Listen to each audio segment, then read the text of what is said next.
रम जाता है तो उस इंसान उसको अलग अलग अनुभूतियां होती हैं। आपको कभी श्री कृष्ण की अनुभूति हुई पर्सनल लाइफ में? जैसे रत्नों को गुप्त रखा जाता है ताकि चोरी ना हो, ऐसी अनुभूतियां भी गुप्त होनी चाहिए। पर किसी का विश्वास यदि सुदृढ़ हो रहा हो तो अपना अनुभव बताना भी चाहिए। तो ऐसे अनेक अनुभव होते हैं कोई ठाकुर एक? जी के साथ में।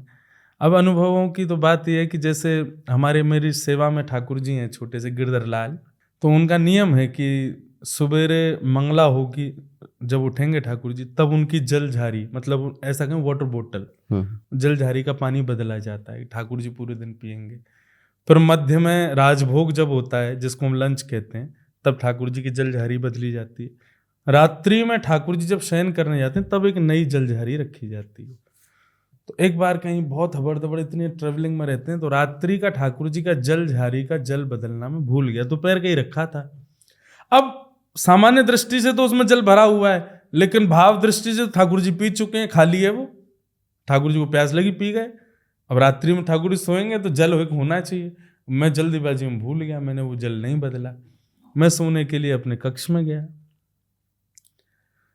1 घंटे बाद मेरी आंख खुली, मुझे प्यास लगे, मैं पानी पिया, फिर सो गया। 15 मिनट फिर आंख खोले, गला पूरा सूख जाए।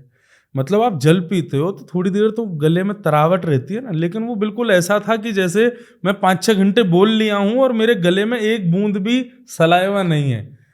कम से कम नहीं तो 20 बार मैंने पानी पिया और मेरी प्यास ना बुझे, और उसका ये परिणाम कि अब मैं बार बार वॉशरूम जाऊं। मतलब प्यास भी लगे और वॉशरूम जाऊं, बार बार लघु शंका जाऊं। सवेरे मैंने किया यार पूरी रात क्या रहा है, पानी पानी पीता रहा हूँ, बार बार वॉशरूम गया हूँ।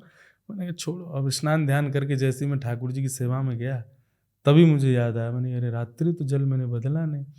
तब मुझे याद आया, मैं लाल जी कह रहे हैं सारे रात भर मैं भूखो प्यासो बैठा रहा हूँ, पूरी प्यास लगी है मुँह को, और तू अपने पास जल लग के बैठ गए हैं, तो को प्यास लगेगी तो को ये कराऊंगा मैं आनंद। रात भर ठाकुर जी को प्यास लगी तो वही प्यास मुझको अनुभव हो रही थी।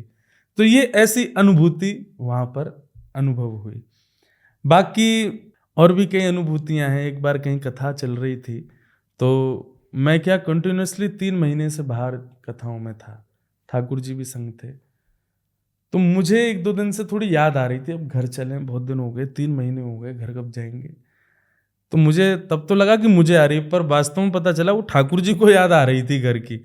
और उस दिन ऐसा अनुभव हुआ कि रात्रि मैं तो सो गया, लेकिन जिनके घर पर मैं रुका था वो लोग सुबह जब मिलने आए तो बोले महाराज जी रात में कोई रो रहा था ऊपर। मैंने कहा कौन रो रहा था? बोले ऐसा था बालक जैसी आवाज में। नहीं, मेरे परिकर में तो कोई बालक है नहीं। और बोले महाराज जी वो रो भी ब्रज भाषा में ही रहा था कि मुझे घर जानो है, मुझे को घर की बड़ी याद आ रही है, अरे मुझे को घर ले चलो, मुझे को मैया की याद आ रही है। मैंने कहा कौन रो रहा था भाई ऐसे रात में? सबसे पूछा, सब बोले हम तो सो रहे थे। मैंने कहा तो ये संभव तो नहीं, ब्रजभाषा और कौन बोलेगा? अकेले कमरे में बैठा बैठा मैं सोच रहा था, मैंने कि यार ऐसा कैसे होगा, मैंने हो सकता है स्वप्न आया हो। लेकिन तभी अचानक दृष्टि पड़ी लाल जी पे, हमारे ठाकुर जी को। मैंने कहा अच्छा जे रो रहे, जे रात भर तड़प रहे कि मुझको ब्रज लेके चलो, वो घर की याद आ रही। तो ऐसे कई अनुभूतियां लाल जी की होती हैं कि वे संग विराज रहे हैं और संग लीला कर रहे हैं।